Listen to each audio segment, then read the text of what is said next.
Yo, what's up? What's up? What's up? Welcome back to the UFC show here on the Hashmark Network. It's your boy, the Beast, back again to cover UFC Fight Night. Strickland versus Hermanson. Pretty solid card. Not gonna lie, I've been looking this card up and down on the main card mainly because I don't have time to talk about the prelims. I usually only got they want me to stick to about half an hour, Not too long, not too short, But we're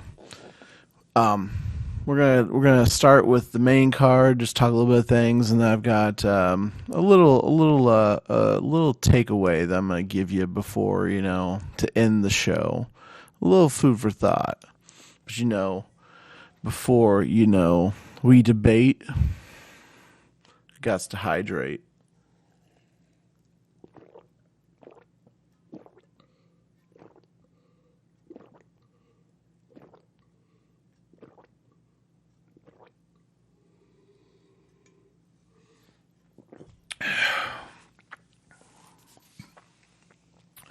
It's really cold.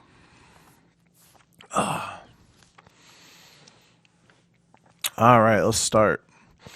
The main card for UFC Fight Night versus Strickland versus Hermanson. The big takeaway I want to let everybody know about right away is there are absolutely no heavyweights at all on this card, prelims or main card. Let me tell you that right now, that is a travesty because everybody should get the pleasure of watching two giant dudes, two big dudes, just throw haymakers for 3 rounds or less. Not too many heavyweight fights go all 3 rounds. So I'm saying it's a real travesty. We got light heavyweights on here. Okay, but heavyweights, that's where all the excitement is. That's where we see people knock each other the hell out. And why wouldn't you want to see someone get knocked out? That's what the casuals love. That's what even the people that watch MMA a lot like I do, they want to see a knockout. It's human nature. You see two people fight, you want to see someone get their lights out. It's human nature. I'm not quite like Sean Strickland, where he's a homicidal maniac, but everybody wants to see someone just get knocked out. It is one of the, just like you're like, oh, you see it happen. You're like, oh shit. It's that kind of thing. That's what people love about fights. Or you see someone get, put in bent in a weird position and their arms, clear behind their back and twisted to where you're like, that's not right. But I think, having no heavyweights on this card at all, it's a true travesty. And I'm upset. I'm going to file a formal complaint with the appropriate channels, and no one will care. All right, let's start off with the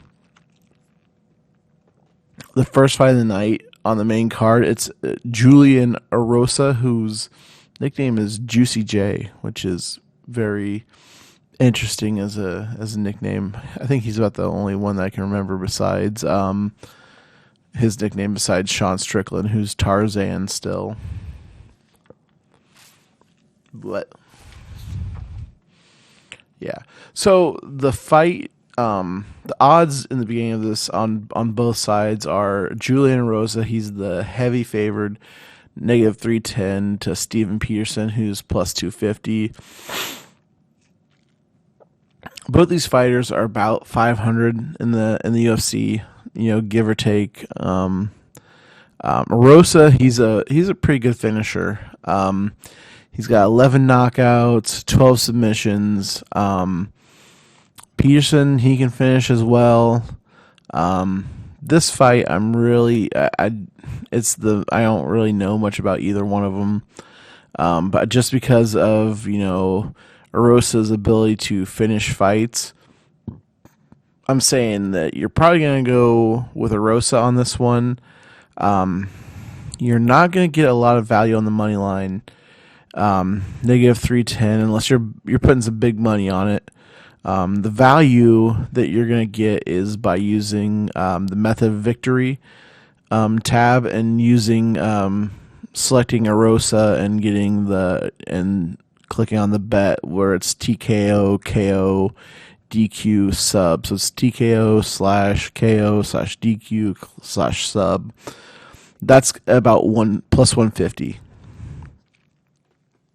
You're going to get more value out of that bet than you probably will the money line, because mainly the money line is, if he goes the full, he just has to win, but I think Arosa's going to finish this guy. It's going to be a fight where he, probably submits him. He can knock him out though too. So it's good to have that method of victory line. Next we have Brian Battle versus Trey Gore, and these guys are both from the Ultimate Fighter. Brian Battle was the one that ended up winning that season of Ultimate Fighter where they were both on. Brian Battle, and he's got more fights in his career than Gore. Gore's only 4-0. Battle's got more fights. He's, I just think he looks to be just more well-rounded in every phase of the fight.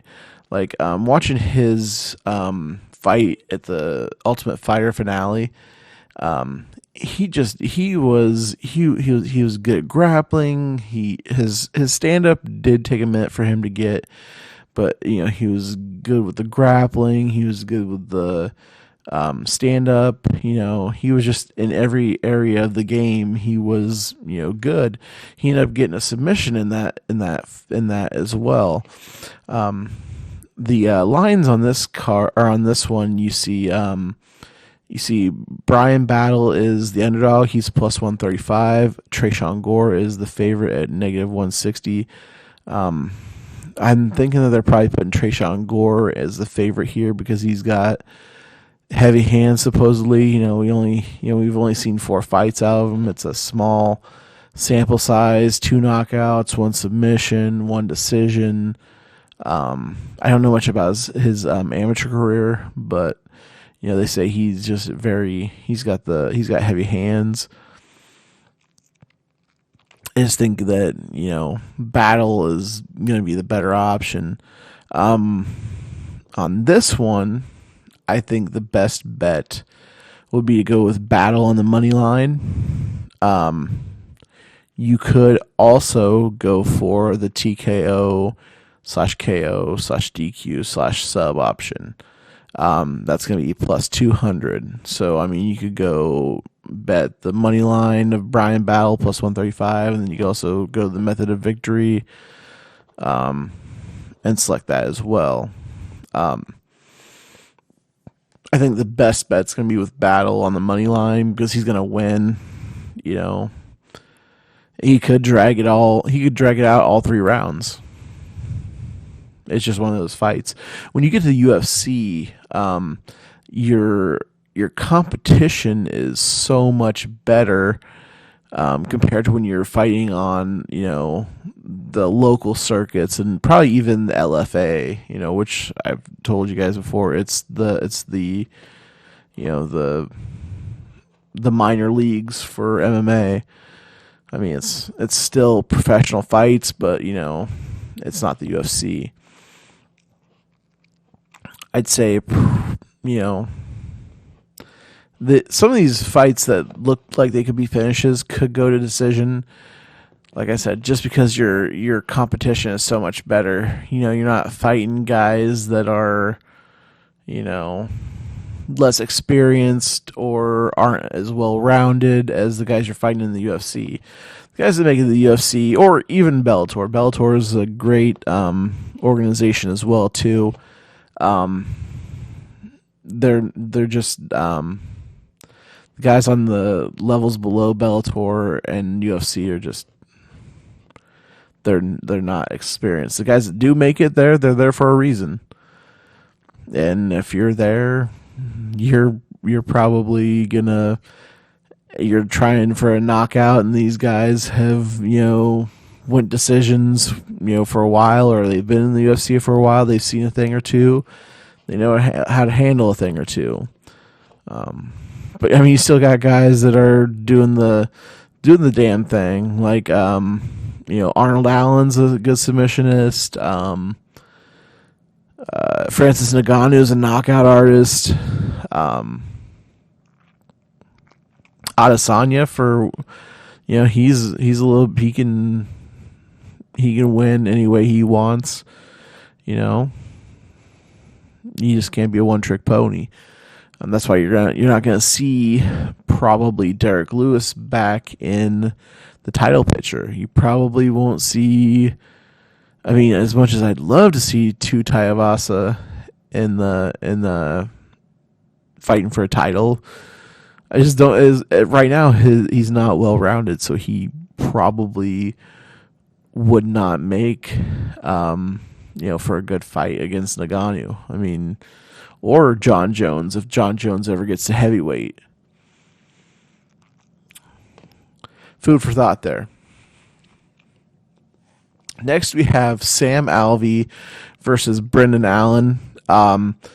Crazy thing about this fight is this was originally supposed to be Phil Hawes versus Sam Alvey, and Hawes got hurt. Then we bring in Brendan Allen. Alvey was the underdog against Hawes. What his exact line was, I don't know. But he was the underdog against Hawes, and he is the underdog against Brendan Allen. Alvey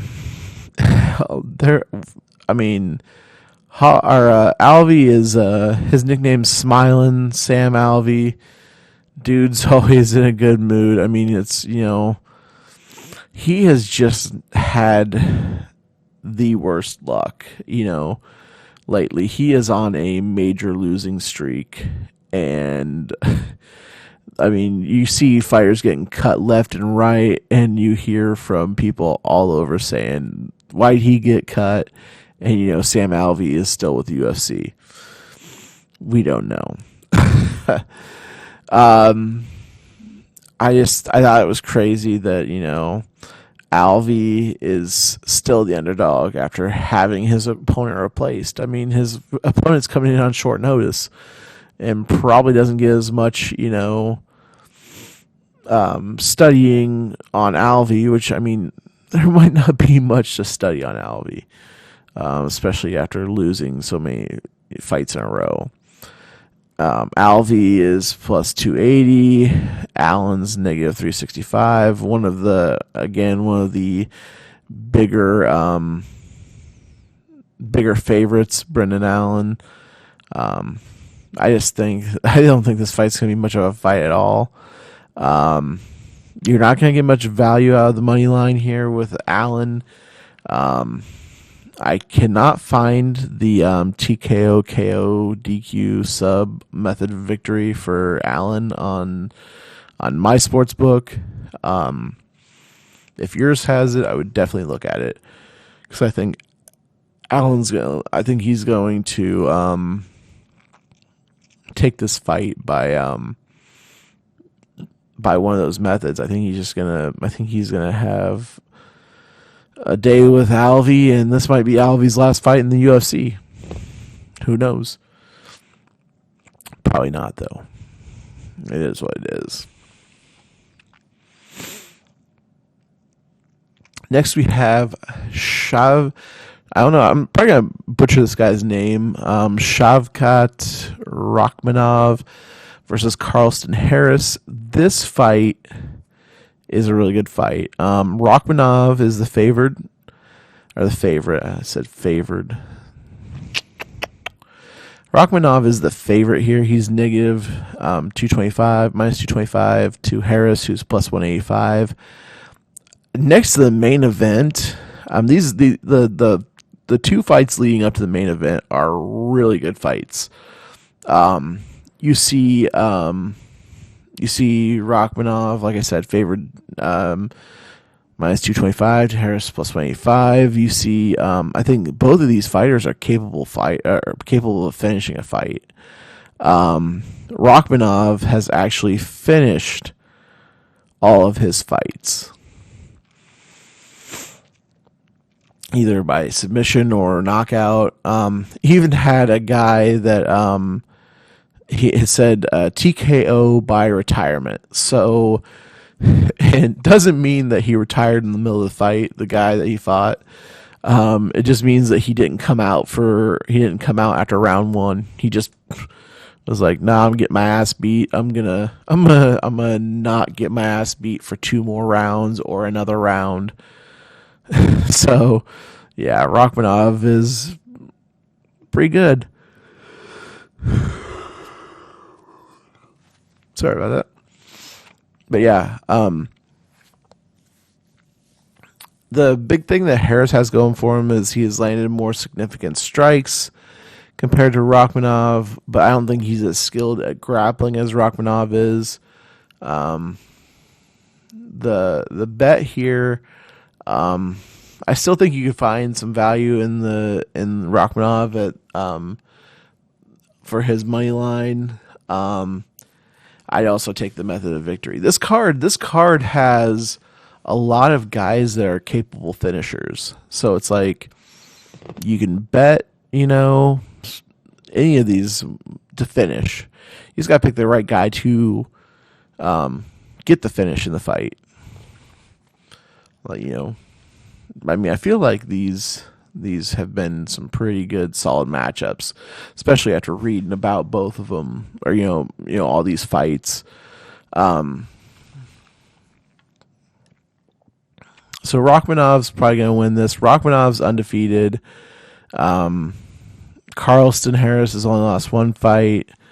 I think Rachmanov is just a better probably talent that they're probably going to push. The next fight, I'm probably going to butcher this name, Punahili Soriano versus Nick Maximov. Pretty close on the lines here. Soriano comes in at minus 190. He's the favorite. Maximov is plus 160, the underdog. This is kind of a classic striker versus grappler. They both got impressive records. I think Soriano probably has the advantage in striking, and Maximov is going to have the advantage in grappling.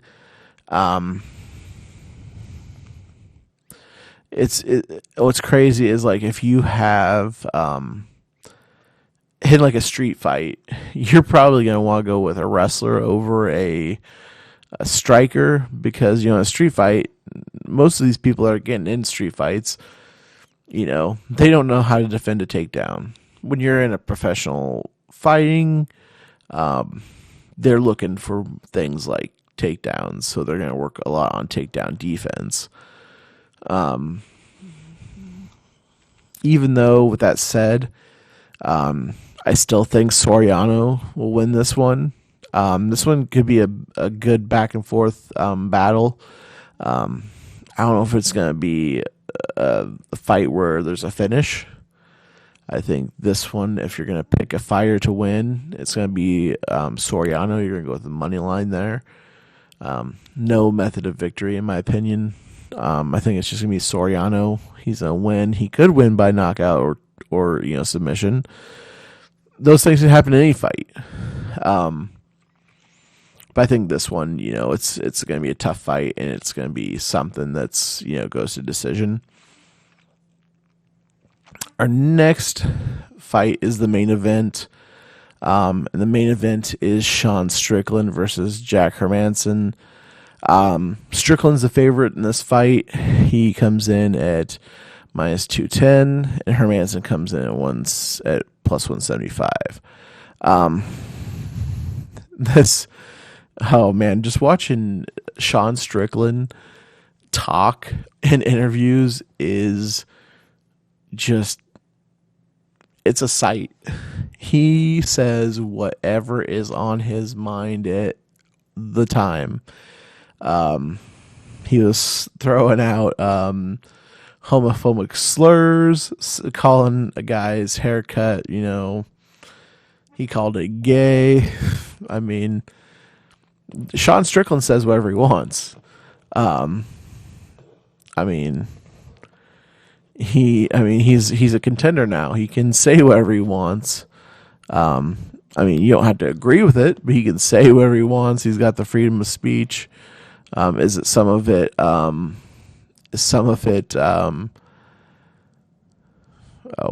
word I'm trying to think of? Is it very vulgar and repulsive to people? Yeah. I just think this is who he is. I don't think he's someone that, when he calls someone's haircut gay, I don't think he's meaning it in a demeaning. Well, he's probably trying to get them to, but I don't think he's saying it as I don't think he's saying it to offend people like that, the LGBTQ community. I think he's just so used to saying it in his everyday life, saying something is, gay or something like that. I think that's just such a part of his speech that it's natural for him. Is it right? No. But that's just who he is. He's crazy. He has openly said that if he killed someone in the ring, he would not feel a thing. He's got some issues. With that said, I think it makes him a very dangerous fighter. I think that Strickland is someone that they want to see as much as he is, saying the things that he does. I think he's someone that they're gonna, he's got the skills to be up there with the elites at middleweight. He's very entertaining. People want to hear what he says next. He's like Howard Stern. He says stuff for shock value. That's what he's doing. It's like Colby Covington. But he's just very open with saying whatever he wants, even if it offends people, if it's offensive. That was the word I was looking for earlier. Offensive. Yeah, he says offensive things. But that's just Sean. Not much to break down here. I think Strickland wins this fight. I think it's the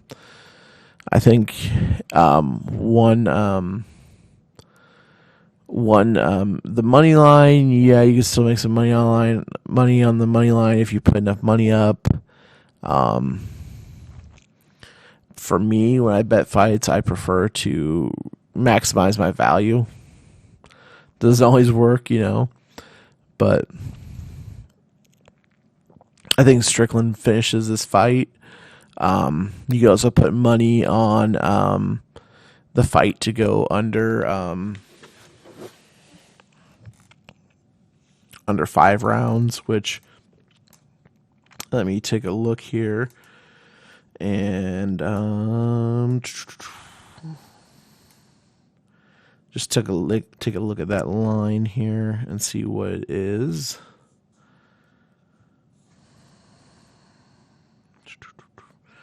I'm almost there. Come on now. Just fingerprint ID and stuff. So if we go Hermansson versus Strickland the fight to go the distance. No is minus 125, and for the fight to go the distance, yes is negative 110. You could also go under 4.5 rounds at minus 110, or over 4.5 rounds at minus 125. I mean, you could go, if you want to get better value on this fight, you could say, my pick would be under 4.5 rounds if you want to get more value instead of going Strickland minus 210. Because even if it goes under 4.5 rounds, that's saying Hermansson could finish the fight as well. So, food for thought on that one. Last thing I wanted to talk about, guys, with UFC 270, we saw Francis Ngannou win the title, or not win the title, retain the title.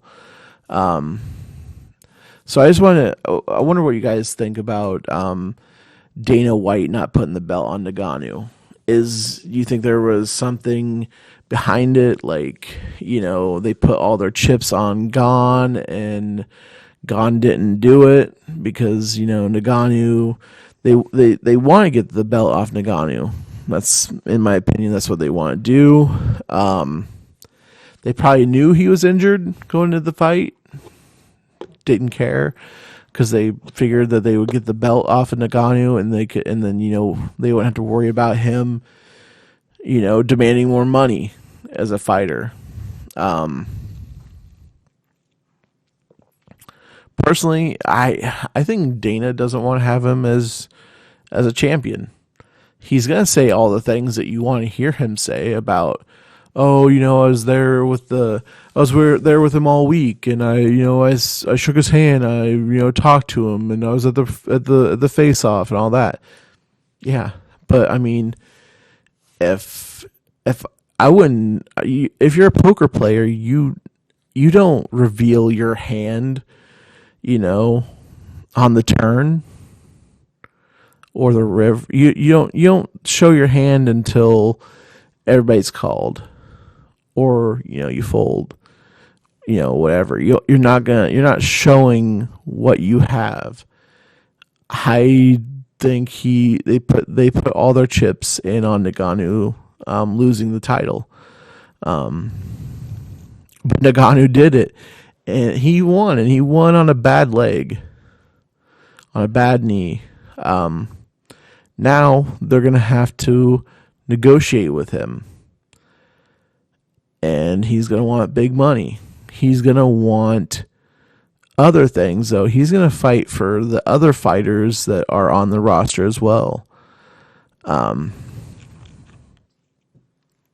He's going to go to bat for everybody, which kind of ties into what I'm going to talk about next.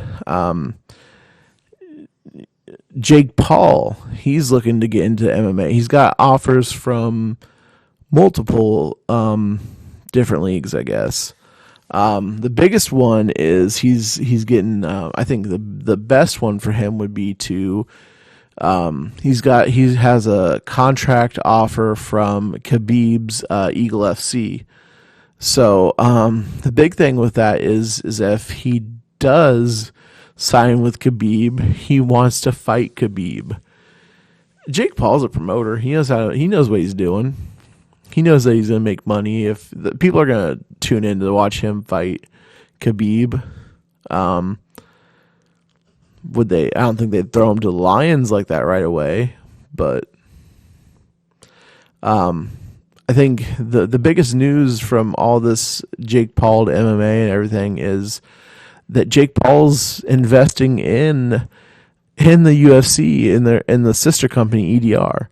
So what I think is crazy is right now how Jake Paul's calling out Dana White for fighter pay. Francis Ngannou deserves to get paid more money. Jake Paul also wants to get them health insurance. stuff like that, stuff that they should have but don't. You got some of these people that are fighting for $10,000 a fight. These people they have to pay off gym fees and everything. Some of these people have even the pros that are not in the UFC, they have full-time jobs. Because they don't have health insurance. Then if you get called up to the UFC, you're going to make decent money. You're probably going to make $10,000 a fight starting out. But you're going to have to fight 4 or 5 times a year, and probably on the undercard, you're going to have to win, or you're going to have a winning record in order to keep your contract around, $30,000 or $40,000 a year on top of your gym fees and everything, because you should probably train with a good gym. I just think it's I think that fighter pay needs to be. I think it needs to be better. And what's crazy is that UFC threatened legal action with Ngannou talking to Jake Paul's people. What's crazy is I think that Jake Paul, who's famous right now for boxing, and Francis Ngannou, I think they are going to lead this revolution for better fight pay and treatment and health insurance and all that. I think it deserves to happen. I think these fighters deserve that when they step in the cage that they are, taken care of.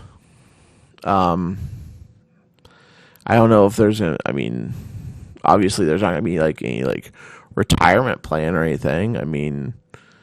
But I think the fighter pay does need to be better, even for the guys that aren't main events, but they should probably make a livable wage. What that is, I don't know. But I'm sure they'll figure it out. I used to think, I didn't think very well of Jake Paul, but really, I think he's onto something. I think he is someone that could help the MMA community as much as the MMA community kind of hates him. They think he's a troll and this and that. But I think his fight to get them better pay is a good thing. Him and Francis Ngannou are probably going to lead this revolution. I hope it happens. That's just my thought, though, guys. We're at 33 minutes right now. Probably going to cut it close here because, I covered the card. I don't want to go over too much and, lose your attention. So that's my picks for UFC Fight Night. We'll probably be back next week to cover what happened in the fight, and then look forward to UFC 271 and look at the fights there. We will probably cover a couple prelim fights because there are a couple guys that I do enjoy watching that are on the prelims, and watch them fight in a couple other prelims. So we'll probably do a couple prelim matches with our predictions next time as well. Yeah. Well, enjoy your day, your weekend, whenever this comes out. Enjoy the fights. Maybe it's tonight, maybe it's tomorrow, whatever time it is, but you guys have a good one. Make sure to check us out on all social media platforms. On Twitter, we are... Hold on. At Twitter, we are... Dang, apparently I'm not gonna have it up right away.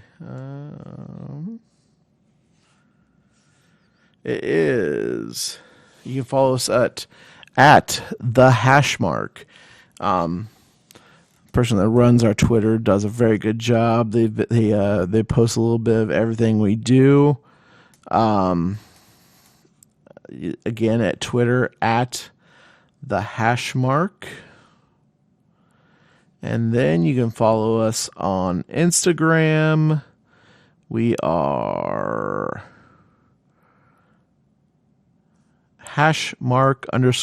#sports, I believe. And then on TikTok, you can follow us on there. You can follow the Hashmark Network, and you can also follow me. You can follow me on TikTok at ODB Gaming, and then you can follow the Hashmark Network on the Hashmark Show. The Hashmark Show on TikTok. All right. Have a good one. Peace.